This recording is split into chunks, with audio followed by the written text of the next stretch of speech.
ഓം ശാന്തി. 10/7/2026 പ്രഭാതമുരളി മധുബൻ. മധുരമായ കുട്ടികളെ, നിങ്ങൾ കുട്ടികളുടെ സഞ്ചി അവിനാശി ജ്ഞാനരത്നങ്ങൾ കൊണ്ട് നിറയ്ക്കുന്നതിനാണ് ബാബ വന്നിരിക്കുന്നത്. ഈ ഓരോ ജ്ഞാനരത്നവും ലക്ഷക്കണക്കിന് രൂപയുടേതാണ്. ചോദ്യം: എന്തുകൊണ്ടാണ് ഗുപ്തദാനത്തിന് ഇത്രയും കൂടുതൽ മഹത്വം? ഉത്തരം: എന്തുകൊണ്ടെന്നാൽ ഇപ്പോൾ ബാബ നിങ്ങൾക്ക് ഗുപ്തമായ ജ്ഞാനരത്നങ്ങളുടെ ദാനം നൽകുകയാണ്. ഇതിനെ ലോകത്തിന് അറിയില്ല. പിന്നെ നിങ്ങൾ കുട്ടികൾ ഈ ജ്ഞാനരത്നങ്ങളുടെ ദാനം ചെയ്യുന്നതിലൂടെ വിശ്വത്തിന്റെ രാജ്യാധികാരം നേടുന്നു. ഇതും ഗുപ്തമാണ്. ഒരു യുദ്ധവുമില്ല, ബോംബിടലുമില്ല, ചിലവുമില്ല. ഗുപ്തമായ രീതിയിൽ ബാബ നിങ്ങൾക്ക് രാജ്യാധികാരം ദാനമായി നൽകുന്നു. അതുകൊണ്ടാണ് ഗുപ്തമായ ദാനത്തിന് വളരെ മഹത്വം ഉള്ളത്. ഡബിൾ ഓം ശാന്തി. ഒന്ന് ശിവബാബ പറയുന്നു, ഒന്ന് ബ്രഹ്മാവാകുന്ന മുത്തശ്ശൻ പറയുന്നു. രണ്ടുപേരുടെയും സ്വധർമ്മം ശാന്തിയാണ്. രണ്ടുപേരും ശാന്തിധാമത്തിൽ വസിക്കുന്നവരാണ്. നിങ്ങൾ കുട്ടികളും ശാന്തിധാമത്തിൽ വസിക്കുന്നവരാണ്. നിരാകാരി ദേശത്തിൽ വസിച്ചിരുന്നവർ സാകാര ദേശത്തിലേക്ക് പാട്ടഭിനയിക്കുന്നതിന് വന്നിരിക്കുകയാണ്.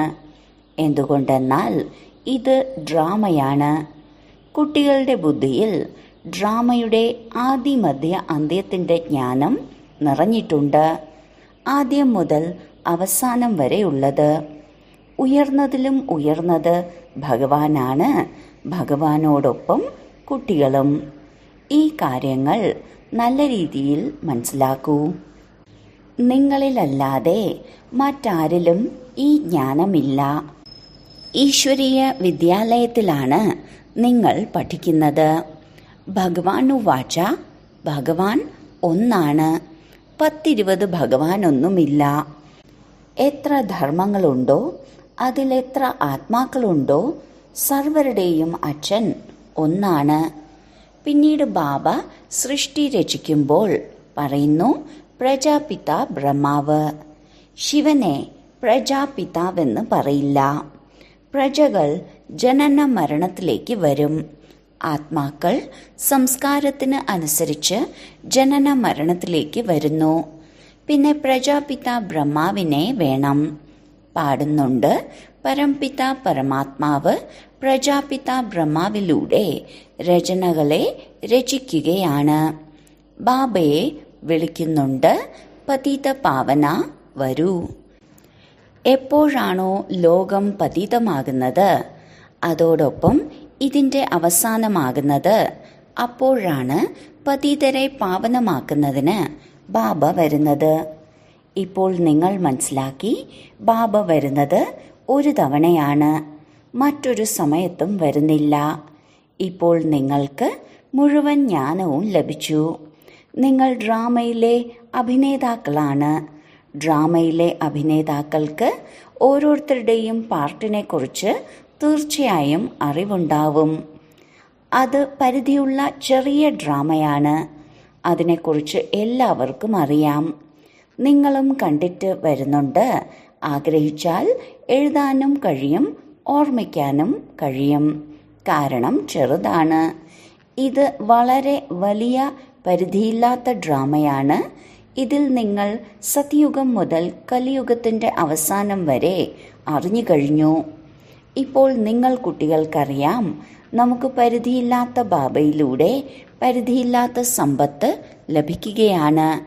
പിന്നീട് പരിധിയുള്ള അച്ഛനിൽ നിന്ന് പരിധിയുള്ള സമ്പത്ത് ലഭിക്കുന്നു.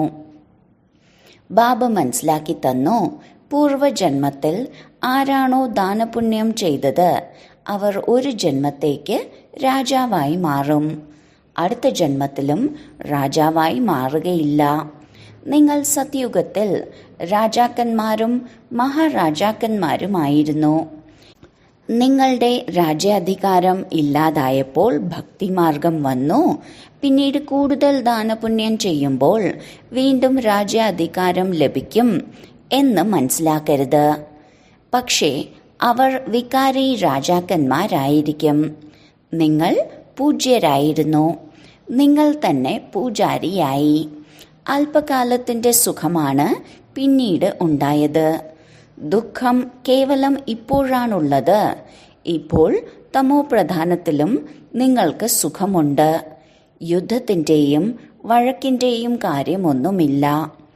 ഇതെല്ലാം പിന്നീടാണ് ഉണ്ടായത്. എപ്പോഴാണോ ലക്ഷങ്ങളുടെ ജനസംഖ്യ വരുന്നത് അപ്പോഴാണ് യുദ്ധം ആരംഭിച്ചത്. നിങ്ങൾ കുട്ടികൾക്ക് സത്യയുഗത്തിലും ത്രേതയിലും ദ്വാപരത്തിലും സുഖമാണ്. എപ്പോഴാണോ തമോ പ്രധാനമായി മാറാൻ ആരംഭിക്കുന്നത് അപ്പോൾ കുറച്ചു ദുഃഖമുണ്ടാകും. ഇപ്പോഴാണെങ്കിൽ തമോ പ്രധാനമാണ്. ബാബ മനസ്സിലാക്കി തരുന്നു, ഇത് തമോ പ്രധാനമായ ലോകമാണ്. നിങ്ങൾക്കറിയാം, ഇത് പരിധിയില്ലാത്ത ഡ്രാമയാണ്. ഇതിൽ നിന്ന് ആർക്കും രക്ഷപ്പെടാൻ സാധിക്കില്ല. മനുഷ്യർ എപ്പോഴാണോ ദുഃഖത്തിൽ ബുദ്ധിമുട്ട് അനുഭവിക്കുന്നത് അപ്പോൾ പറയുന്നു, ഭഗവാൻ എന്തിനാണ് ഇങ്ങനെ ഒരു കളി രചിച്ചത് എന്ന്. അഥവാ ഭഗവാൻ രചിച്ചിട്ടില്ലായിരുന്നുവെങ്കിൽ ലോകം തന്നെ ഉണ്ടാകുമായിരുന്നില്ല. ഒന്നും ഉണ്ടാകില്ല. രചയിതാവും രചനയും ഉണ്ടല്ലോ, അതിൻ്റെ വിശദീകരണവും ഉണ്ട്. സത്യുഗം മുതൽ കലിയുഗത്തിന്റെ അവസാനം വരേക്ക് ബാക്കി കുറച്ച് ദിനങ്ങൾ കൂടിയുണ്ട്. നിങ്ങളും പ്രാക്ടിക്കലായി കാണും. ആദ്യം മുതലുള്ളത് കാണിക്കാൻ കഴിയില്ല. ചക്രത്തിൽ 5000 വർഷത്തിന് കുറച്ചു സമയം കൂടിയുണ്ട്. അതും ഇപ്പോൾ കാണാൻ കഴിയില്ല. എപ്പോൾ ഉണ്ടാകുന്നു അപ്പോൾ സാക്ഷിയായി കാണും. എന്ത് സംഭവിക്കാനുണ്ടോ അത് കൽപ്പം മുൻപത്തെ പോലെ സംഭവിക്കും. തയ്യാറെടുപ്പുകൾ നടക്കുന്നത് നിങ്ങൾ കാണുന്നുണ്ട്. തീർച്ചയായും വിനാശമുണ്ടാകും. എല്ലാത്തിൻ്റെയും തയ്യാറെടുപ്പുകൾ നടക്കുകയാണ്. ഇതെല്ലാം ആദ്യം മുതൽ ഡ്രാമയിൽ അടങ്ങിയതാണ്. തീർച്ചയായും വിനാശമുണ്ടാകും. ഇപ്പോൾ നിങ്ങൾ കുട്ടികൾക്ക് ബാബ മനസ്സിലാക്കി തരുന്നു, തമോ പ്രധാനമായി മാറിയ നിങ്ങൾ ആത്മാക്കൾക്ക് സ്വയത്തെ സതോ പ്രധാനമാക്കി മാറ്റണം. ഇതും ഇപ്പോഴാണ് നിങ്ങൾ മനസ്സിലാക്കുന്നത്. ബാബ ഗുപ്തമായിട്ടാണ് വരുന്നത്. ഗുപ്തമായി നിങ്ങൾക്ക് ജ്ഞാനം തരുന്നു. ലോകത്തിൽ ആർക്കും ഇതറിയില്ല. ഗുപ്തമായ രീതിയിൽ നിങ്ങൾ വിശ്വത്തിന്റെ രാജ്യം നേടുന്നു. ഒരു ശബ്ദത്തിൻ്റെയും കാര്യമില്ല. തീർത്തും ഗുപ്തമായ ദാനമെന്നാണ് പറയാറുള്ളത്. ബാബ വന്ന് കുട്ടികൾക്ക് അവിനാശി ജ്ഞാനരത്നങ്ങളുടെ ഗുപ്തമായ ദാനം നൽകുകയാണ്. ബാബ എത്ര ഗുപ്തമാണ്, ആരും അറിയുന്നില്ല. ഇവർ എങ്ങോട്ടാണ് പോകുന്നത്? ബ്രഹ്മകുമാരന്മാരും കുമാരിമാരും എന്തു ചെയ്യുന്നു? ഒന്നും മനസ്സിലാക്കുന്നില്ല. നിങ്ങൾ കുട്ടികൾക്കറിയാം ബാബ എത്ര ഗുപ്തമാണ്. നിങ്ങൾ കുട്ടികളെ ഗുപ്തമായി വിശ്വത്തിന്റെ അധികാരികളാക്കി മാറ്റുന്നു. യുദ്ധവുമില്ല, ബോംബും ഇടുന്നില്ല, ഒരു ചിലവുമില്ല. ഇവിടെ ഒരു ചെറിയ ഗ്രാമം കിട്ടുന്നതിന് വേണ്ടി എത്ര യുദ്ധവും ലഹളയുമാണ് നടക്കുന്നത്. അതിനാൽ ബാബ വന്ന് ഗുപ്തമായി ദാനം ചെയ്യുന്നു. അവിനാശി ജ്ഞാനരത്നങ്ങളിലൂടെ നിങ്ങളുടെ സഞ്ചി നിറയ്ക്കുന്നു. നിഷ്കളങ്കനായ ശിവനോട് തൻ്റെ സഞ്ചി നിറച്ചു തരൂ എന്ന് പറയുന്നു. നിങ്ങൾക്കറിയാം, ശിവബാബ അവിനാശി ജ്ഞാനരത്നങ്ങൾ കൊണ്ട് നിങ്ങളെ നിറയ്ക്കുകയാണ്. ഓരോ രത്നവും ലക്ഷക്കണക്കിന് രൂപയുടെ വിലയുള്ളതാണ്. നിങ്ങൾ എത്ര രത്നമാണ് കൊടുക്കുന്നത്? നിങ്ങൾ എത്ര ദാനം ചെയ്യുന്നവരായി മാറി? ഇതും ഗുപ്തമാണ്. ദേവതകൾക്ക് ഓരോ കൈകളിലും അസ്ത്രങ്ങളാണ് കാണിച്ചിരിക്കുന്നത്. വാസ്തവത്തിൽ ഒന്നുമില്ല. സത്യയുഗത്തിൽ ദേവതകൾക്ക് ഇത്രയും കൈകളൊന്നും ഉണ്ടാകില്ല. കലിയുഗത്തിൽ എത്ര തരത്തിലുള്ള ആയുധങ്ങളാണ് ഉള്ളത്. വിനാശത്തിന് വേണ്ടി ബോംബുകൾ ഉണ്ടെങ്കിൽ പിന്നെ വാളും ബാണവുമെല്ലാം എന്ത് ചെയ്യും? നിങ്ങൾ പറയുന്നുണ്ട് ജ്ഞാനത്തിന്റെ വാൾ എന്നെല്ലാം. അവർ അതിനെ ആയുധമാണെന്ന് മനസ്സിലാക്കി. എന്നാൽ അങ്ങനെയൊന്നുമില്ല. നിങ്ങൾക്ക് ഗുപ്തമായ ദാനം ലഭിക്കുന്നുണ്ട്. പിന്നീട് നിങ്ങൾ എല്ലാവർക്കും ഗുപ്തമായ ദാനം ചെയ്യണം. നിങ്ങൾക്കറിയാം, ബാബ നമുക്ക് ശ്രീമതം നൽകുകയാണ്. ശ്രീമതം ഭഗവാന്റേതാണ്. നിങ്ങൾക്കറിയാം, നമ്മൾ നരനിൽ നിന്നും നാരായണനാകുന്നതിനാണ് വന്നത്. അവരെ സർവഗുണസമ്പന്നരെന്നും 16 കലാ സമ്പൂർണരെന്നും ദൈവിക ഗുണമുള്ളവരെന്നും ആണ് പറയുന്നത്. ദൈവിക ഗുണങ്ങൾ കേവലം ദേവീ ദേവതകളിലാണ് ഉണ്ടായിരുന്നത്. പിന്നീട് കലകൾ കുറഞ്ഞു വന്നു. ഏതുപോലെയാണോ പൗർണമിക്ക് പ്രകാശം കൂടുതലായിരിക്കുന്നത്, പിന്നീട് കുറയും. കുറഞ്ഞു കുറഞ്ഞ് ബാക്കി തീർത്തും നേർത്ത ഒരു വരയായി മാറും. പൂർണ്ണമായും മാഞ്ഞു പോകില്ല, വരയുണ്ടാകും. എന്നാൽ അതിനെ അമാവാസി എന്ന് പറയും. ഇപ്പോൾ നിങ്ങളുടേത് പരിധിയില്ലാത്ത കാര്യമാണ്. നിങ്ങൾ 16 കലാ സമ്പൂർണരായി മാറും. കൃഷ്ണന്റെ വായിൽ അമ്മ ചന്ദ്രനെ കാണുന്നതായി കാണിക്കുന്നുണ്ട്. ഇതെല്ലാം സാക്ഷാത്കാരത്തിന്റെ കാര്യങ്ങളാണ്. ബാബ ഇരുന്നാണ് ഇതെല്ലാം മനസ്സിലാക്കി തരുന്നത്. ഇപ്പോൾ നിങ്ങൾ സമ്പൂർണരായി മാറണം. മായയുടെ സമ്പൂർണ്ണ ഗ്രഹണം ബാധിച്ചിരിക്കുകയാണ്. ബാക്കി നേർത്ത വര ബാക്കിയുണ്ടാകും. ഏണിപ്പടി താഴേക്കിറങ്ങും. എല്ലാവർക്കും ഏണിപ്പടി താഴേക്കിറങ്ങണം. അപ്പോഴേ എല്ലാവർക്കും തിരിച്ചു വീട്ടിലേക്ക് പോകാൻ സാധിക്കൂ. നിങ്ങളിപ്പോൾ കുറച്ചു പേരാണ് ഉള്ളത്. പതുക്കെ പതുക്കെ അഭിവൃദ്ധി ഉണ്ടാകും. പഠിപ്പിൽ കൂടുതൽ പേർക്ക് വിജയിക്കാൻ കഴിയില്ല. നിങ്ങളുടെ സേവാകേന്ദ്രം പതുക്കെ പതുക്കെ അഭിവൃദ്ധിയിലേക്ക് വരും. സമയം അടുത്തേക്ക് വന്നാൽ പിന്നെ മനസ്സിലാക്കും ഇവരിൽ എന്താണ് ഉള്ളത് എന്ന്. ദിനം പ്രതിദിനം അഭിവൃദ്ധിയുണ്ടാകും. ഇപ്പോൾ പറയുന്നുണ്ട്, ഞങ്ങൾ ചിന്തിച്ചിരുന്നത് ഇതെത്ര കാലം മുന്നോട്ടു പോകും, ഇതവസാനിക്കും എന്നായിരുന്നു. ആരംഭത്തിൽ ഈ ഭയത്താൽ ധാരാളം പേർ ഇവിടെ നിന്ന് പോയി. എന്ത് സംഭവിക്കും എന്നറിയില്ല. ഇവിടെയും ഇല്ല അവിടെയും ഇല്ല എന്നാകില്ലേ? ഇങ്ങനെ ചിന്തിച്ച് അവർ പോയി, വിട്ടുപോയി. പിന്നീട് അവരിൽ നിന്ന് ചിലർ വരുന്നുണ്ട്. ബാബ എത്ര സഹജമായ രീതിയിലാണ് മനസ്സിലാക്കി തരുന്നത്. അബലകൾക്കും അഹല്യകൾക്കുമൊന്നും ബുദ്ധിമുട്ട് കൊടുക്കുന്നില്ല. അവരുടെയും ഉദ്ധാരണം നടക്കണം. പറയുന്നു, ബാബ ഞങ്ങൾക്ക് പഠിപ്പൊന്നുമില്ല. അപ്പോൾ ബാബ പറയുന്നു, ഒന്നും പഠിച്ചിട്ടില്ലെങ്കിൽ വളരെ നല്ലതാണ്. ശാസ്ത്രങ്ങൾ എന്തെല്ലാം പഠിച്ചിട്ടുണ്ടോ അതെല്ലാം മറക്കൂ. ഞാൻ കൂടുതലൊന്നും പഠിപ്പിക്കുന്നില്ല. കേവലം പറയുന്നു, എന്നെ ഓർമ്മിക്കൂ, എങ്കിൽ ചക്രവർത്തി പദവി നിങ്ങളുടേതായിരിക്കും. നിങ്ങളുടെ എല്ലാ ഭാരവും ഇല്ലാതാകും. കുട്ടി ജനിച്ചു കഴിഞ്ഞാൽ അച്ഛനെന്ന് വിളിക്കും. സമ്പത്തിന്റെ അവകാശിയായി മാറും.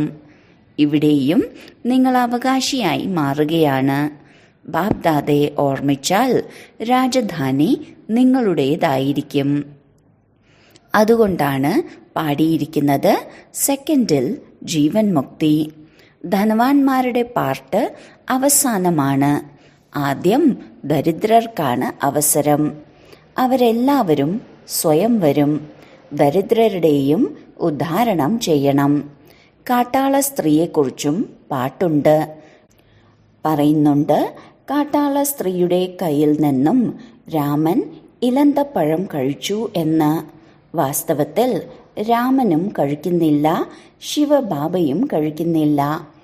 ഒരുപക്ഷെ ബ്രഹ്മാവിന് കഴിക്കേണ്ടി വരും. കാട്ടാള സ്ത്രീകളെല്ലാം വരും. മനസ്സിലാക്കൂ, അവരെന്തെങ്കിലും ടോളി കൊണ്ടുവന്നാൽ എങ്ങനെ നിരസിക്കും? കാട്ടാള സ്ത്രീകളും ദരിദ്രരും കൊണ്ടുവരും. നിങ്ങൾക്ക് കഴിക്കേണ്ടി വരും. ശിവബാബ പറയുന്നു, ഞാൻ അഭോക്താവാണ്, ഞാൻ ഒന്നും കഴിക്കുന്നില്ല. നിങ്ങളുടെ അടുത്തേക്ക് എല്ലാവരും വരും. അവരെ ഉയർത്തണമെന്ന് സർക്കാരും പറയും. സ്വതവേ നിങ്ങൾക്കും പ്രേരണയുണ്ടാകും. ബാബ ദരിദ്രരുടെ നാഥനാണ്. അപ്പോൾ നമ്മളും ദരിദ്രർക്ക് മനസ്സിലാക്കി കൊടുക്കണം. കാട്ടാള സ്ത്രീകളിൽ നിന്നും ചിലർ വരും. ഇത്രയും വലിയ വൃക്ഷമാണ്, ഇതിൽ ഒരാൾ പോലും ദേവീ ദേവതാ ധർമ്മത്തിൽ ഇല്ല. അതോടൊപ്പം മറ്റ് ധർമ്മങ്ങളിലേക്ക് പരിവർത്തനപ്പെട്ടുപോയി. ഇപ്പോൾ ബാബ പറയുകയാണ്, ആരാണോ ഭക്തി ചെയ്യുന്നവർ അവർക്ക് മനസ്സിലാക്കി കൊടുക്കൂ. തൈ എങ്ങനെയാണ് വെച്ചു പിടിപ്പിക്കുന്നത് അതും നിങ്ങൾ കാണുന്നുണ്ട്. എങ്ങനെയാണ് ബ്രാഹ്മണരായി മാറുന്നത്? ആരാണോ സൂര്യവംശി ചന്ദ്രവംശി ദേവതയായി മാറുന്നത് അവർ വരും. ഒരു തവണ കേട്ടാലും അവർ തീർച്ചയായും സ്വർഗത്തിൽ വരും. ബാബ കാശിയിൽ ബലി കൊടുക്കുന്നതിന്റെ ഉദാഹരണം കേൾപ്പിക്കാറുണ്ട്. ശിവന്റെ മുന്നിൽ പോയി ബലിയർപ്പിക്കും. അവർക്കെന്തെങ്കിലും പ്രാപ്തമാകണമല്ലോ. നിങ്ങളും ബലിയർപ്പിക്കുകയാണ്. രാജ്യാധികാരത്തിന് പുരുഷാർത്ഥം ചെയ്യൂ. ഭക്തിമാർഗത്തിൽ രാജ്യാധികാരമൊന്നുമില്ല. തിരിച്ചാർക്കും പോകാനും സാധിക്കില്ല. അപ്പോൾ എന്ത് സംഭവിക്കും? അവരെന്തെല്ലാം പാപം ചെയ്തോ അതിന്റെ ശിക്ഷ അനുഭവിച്ച് തീർക്കേണ്ടി വരും. പിന്നീട് പുതിയ ജന്മം കിട്ടും. വീണ്ടും പാപം ചെയ്യാൻ തുടങ്ങും. ബാക്കി എല്ലാവർക്കും ജീവിക്കേണ്ടത് ഇവിടെ തന്നെയാണ്. നിങ്ങളാണ് നമ്പർ 1 ഉള്ളത്. 84 ജന്മം എടുക്കുന്നവരും നിങ്ങളാണ്. സർവർക്കും സതോ രജോ തമോയിലേക്ക് വരണം. ബാബ പറയുന്നു, ഈ സമയത്ത് മുഴുവൻ മനുഷ്യ സൃഷ്ടിയാകുന്ന വൃക്ഷവും ജീർണിച്ചിരിക്കുകയാണ്. മനുഷ്യർ തീർത്തും ഘോര ഇരുട്ടിൽ കുംഭകർണന്റെ നിദ്രയിൽ ഉറങ്ങുകയാണ്.